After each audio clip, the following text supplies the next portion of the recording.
Yeah, thanks, Justin. We've been working with SSH and SSH keys for a long time. I want to start again and just thank Venafi and CyberArk for having me out here. Let's start with SSH key review. Obviously, SSH keys are a pretty standard, public key cryptography, public and private key pair, right? We've got, the way that I like to think about it is the private key lives on the source server, the public key lives on the destination server. Sometimes there's a lot of confusion and consternation around exactly what goes where or what's used how. So private key, easiest way to think of it is private key goes on the source server, public key goes on the destination server. That's how you're connecting.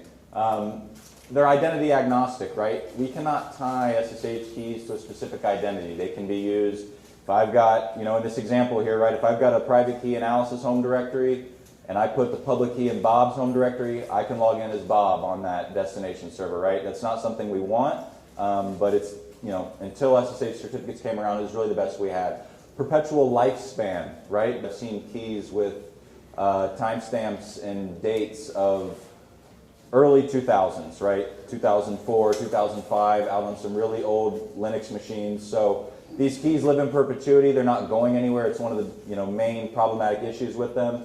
And lastly, they're difficult to manage, right? When you're talking about managing SSH keys, you're talking about managing SSH keys for a user on a server, right? But when you scale that, you're talking about managing, potentially on one server, hundreds of authorized keys files for various users across the system, right? So it becomes really hard to manage when you're starting to thinking about rotating those keys, or if you've got a system administrator who needs to log on from one source to a lot of destinations to do some of the work that they're doing, it becomes very hard to manage. And when you start working with thousands of accounts across tens of thousands of servers, it scales really fast and it gets really scary. So this is just a little bit on the SSH key review. And one thing I want to highlight again real quick here is, if anybody has started their SSH key management journey, right, I just want to hit on a couple of key things. If nobody's familiar with it, this is one thing they could take away, right? When we're talking about getting a handle on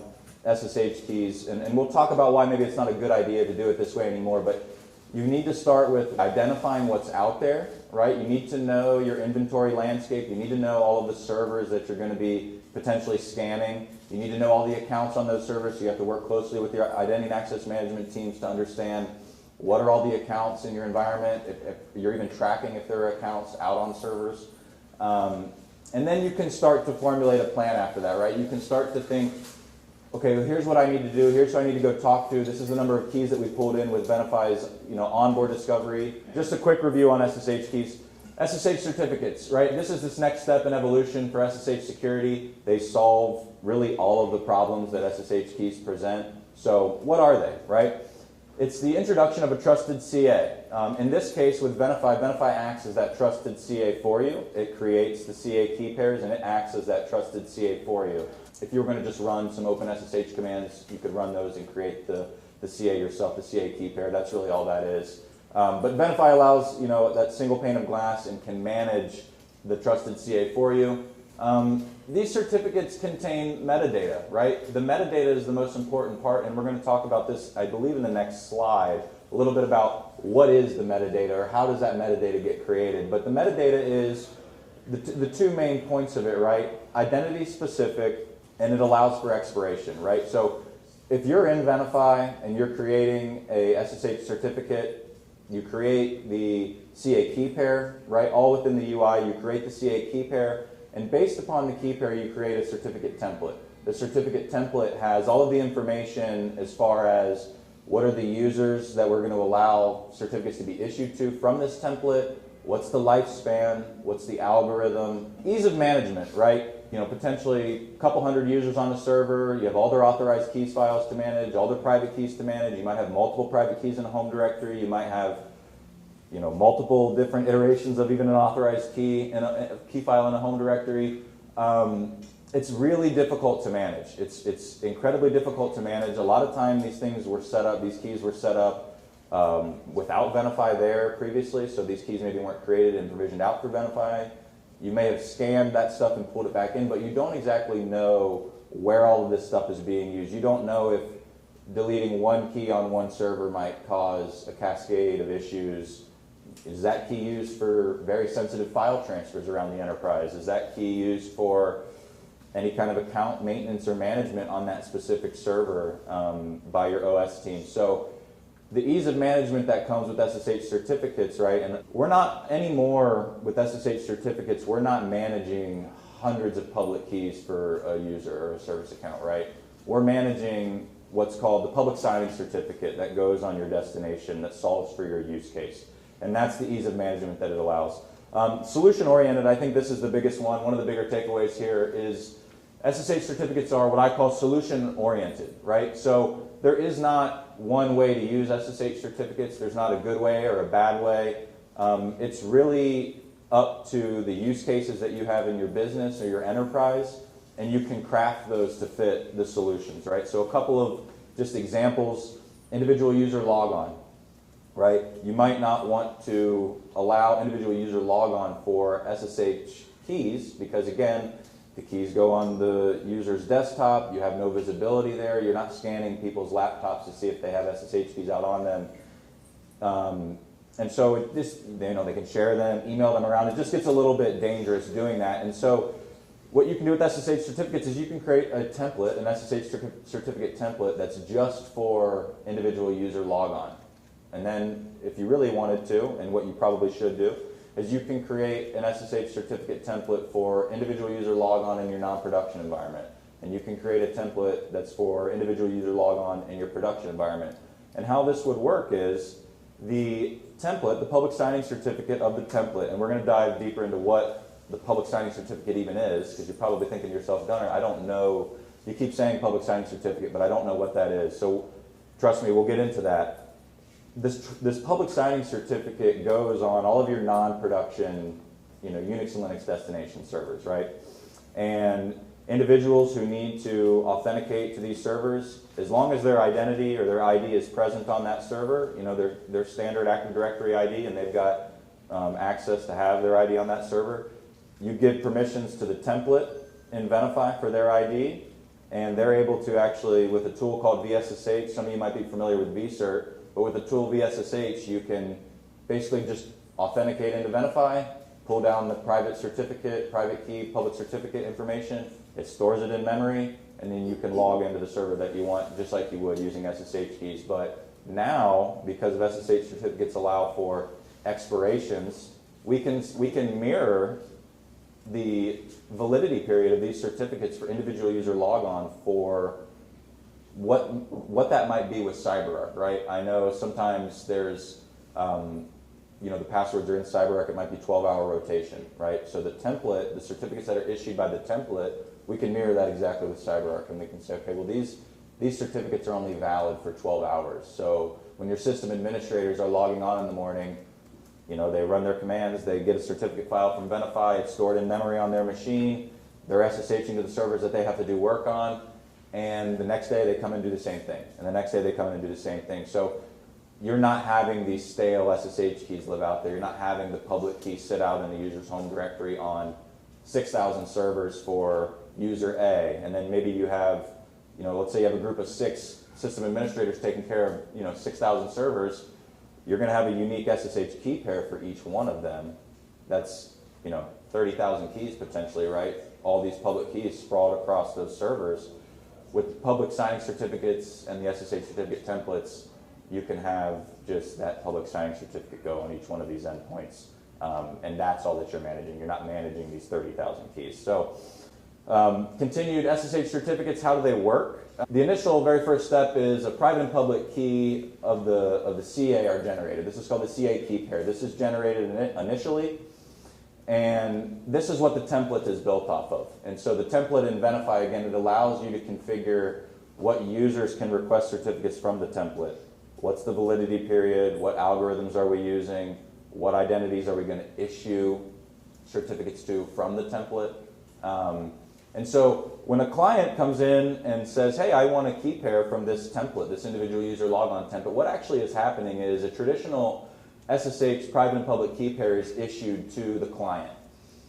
The public key of that client, right, what would go in the authorized keys file, right? That public key is signed by the private key of the CA. And what this does is it creates the certificate, which is where we get this SSH certificate stuff. So really in these first two steps, it's private and public key, like you would think with SSH keys. And then when the private key of the CA signs the public key of the client key pair that was generated and requested, it gives you this certificate. And this certificate contains information on the user that it's issued to, the validity period, and some other metadata information. And so during authentication, when the client presents the certificate to machine for verification, the public signing certificate, right, if we go back to the beginning here, the private and public key of the CA, the public key of the CA is what I was talking about, that public signing certificate. It goes on all of your endpoints that you want to log into, depending upon the use case, right? So again, let's just call back to the individual user logon example. If I've got 6,000 Unix and Linux machines that I have to have my system administrators logging on to, and I want them to use their user IDs to do that rather than a shared service account or something like that, the public signing certificate for that template is going to go on all of those servers, right? And during authentication, the client presents the private key that was generated during the client key pair generation in conjunction with the certificate file that was created by the digital signature of the private key of the CA. With those two files, an ID_RSA file and an ID_RSA-CERT file, those two files in conjunction allow you to authenticate to the destination. The public signing certificate on the destination says, yes, I issued that. We digitally signed that. This certificate is for that user. It's for this validity period, and it allows authentication to occur. So that's how the certificate, because a lot of times when I'm talking with customers or people within the organization and we're talking about this, I'll use interchangeably keys and certificates, and it's really all kind of one and the same, but this is how this SSH certificate gets created down here. So again, SSH certificates, how do they work? What's really interesting here is this is actually how you enable SSH certificates to work. So this is an SSHD config file on it's just a sample one that I created, obviously, but this is what's on the destination, right? These SSHD config files, and this is the line that you add right here. Trusted user CA keys enables now the SSHD config file on the server and the daemon for use of SSH certificates. You give it the path to the trusted user CA keys.pub file, which you can name whatever you want. Traditionally, this is what I've seen it named as, trusted user CA keys.pub. Sometimes it'll be just CA_keys.pub. And what goes in that file is the public signing certificate of the templates that you're using. So again, if I have a few thousand servers, I might have the public signing certificate for service account non-prod identities, and I might have the public signing certificate for individual user non-prod certificates. So again, I thought it important to show this. I know, again, when I was learning a lot about this, I really didn't have any idea. You have an idea of, in theory, how this works, but seeing it like on the screen, in the text, in CLI does help a lot.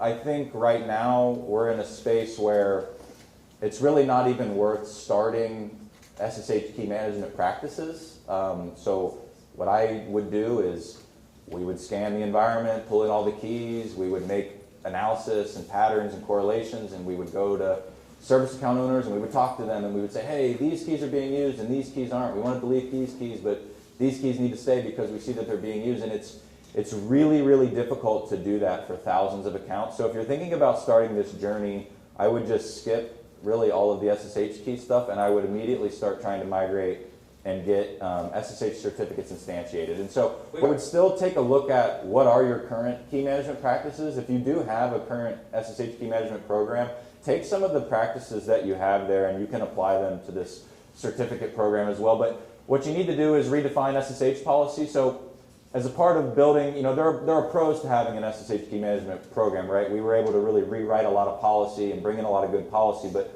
if you're migrating to SSH certificates, you need to redefine that. And really, what that is just saying, hey, we're introducing this SSH CA, and any SSH certificates that would be in the environment need to be issued off of these SSH CAs that are being administered by our key management solution.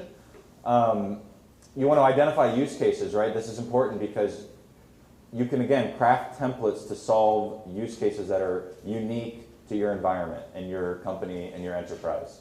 This is the core information that you would get from the template page in Venafi. If you're creating an SSH certificate template, these are the main fields that you fill in. So I want to call out some of the key ones. Naming pattern, again, this is just the name of the certificate object in Venafi. So if you're thinking about TLS, this would be like kind of the common name of the certificate. This can be whatever you want it to be. It should be something that fits the use case of the template that you're creating and trying to solve for. There's the validity period here, right? So you can see 4 hours. This can be as long as you want or as short as you want. I would advise to go shorter, right? Just in time. You're hearing a lot of that being talked about this week is just in time access.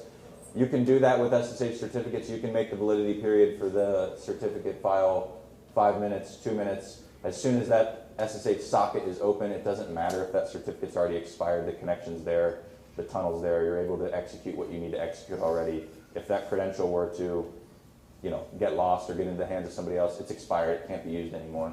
And so that's that just-in-time provisioning. Default private key algorithm, what I've been doing is RSA 4096, but I'm trying to go away from 2048 and 3072. Just when we're working through this, we want to just start with more secure. So you can do RSA 4096, ED 25519. I think there's some elliptical curve algorithms in there as well. And so that's the private key algorithm setting. And then really the biggest one here is this allowed principals field. The allowed principals field is where we can set who we're going to issue certificates to from this template. The regex that you see in there right now is basically not root. So in this template, we will not issue any certificates to the root user. If you try to request a certificate as the root user, it will not work. But this is where you would put, you could put a macro in here for your Active Directory SAM account name, right? So you can put a macro in there that if I'm requesting via API to this specific template, it's going to create a certificate for my SAM account name in Active Directory. So again, if we harken back to that individual user access methodology or use case, that's what you would put in there is this SAM account name, and the certificate now is issued to that Active Directory user. And if their Active Directory identity is on endpoints, they can authenticate with certificates issued from here. Let's look here a little bit through it. So yeah, let me just touch on vSSH a little bit. vSSH is similar to vcert, and I think you can actually do a lot of the same stuff through vcert, but vSSH is it's a CLI tool that allows you just to interact with the SSH certificate APIs a little bit easier. Again, it gives you the ability to access any of the templates you might have, privilege to use in Venafi. As a master administrator, I see all the templates, so I have access to all of them, but end users might have access to just a couple or just two. Again, an individual user might only have access to a non-production and a production individual user template. That's what they would see in vSSH when you authenticate to Venafi and it says, hey, which template do you want a certificate from? So vSSH streamlines everything for you. It also stores what I was talking about earlier, the private key and the certificate file that gets created for you. It stores those in memory, so they're not sitting, if you were doing this manually, you do still have to put the private key and the certificate file in your .ssh directory, and that's where the daemon looks, and it scrolls through it and says, oh, okay, here it is. Let me authenticate now with that information. vSSH stores this in memory for you, so it's not sitting out there on the endpoint. So if you haven't had an opportunity to look into vSSH, definitely do that. It's a really, really cool tool. I think that's probably all the time. All right, thanks, Gunnar.